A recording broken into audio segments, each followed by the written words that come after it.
İnşaat alanı gibi bir yerde orası Beykoz Kundura ve set ya bazı yerleri yani atıl. Evet. Sahne dekorun arkası inşaat. Oraya gittim, durdum. Merhaba arkadaşlar, yeni bir haberle karşınızdayız. Hande Erçel ve Barış Arduç sete çıktı. Hande Erçel uzun süre sonra ekranlara dönmeye hazırlanıyor. Müjdeli haberi sosyal medya hesabı üzerinden paylaşan güzel oyuncu, rol arkadaşı Barış Arduç ile sete çıktı. Başrollerinde oynayan Barış Arduç ve Hande Erçel'in paylaştığı Rüzgara Bırak adlı romantik filmin çekimleri başladı. İstanbul'da başlayan çekimler Urla, Çeşme ve Alaçatı'da devam edecek.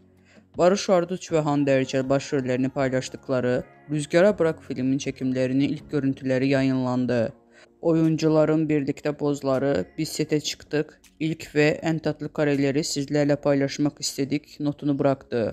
Bizden bu kadar arkadaşlar. Videoların devamını gelmesini istiyorsanız da kanalımıza abone olmayı unutmayalım. Hoşçakalın.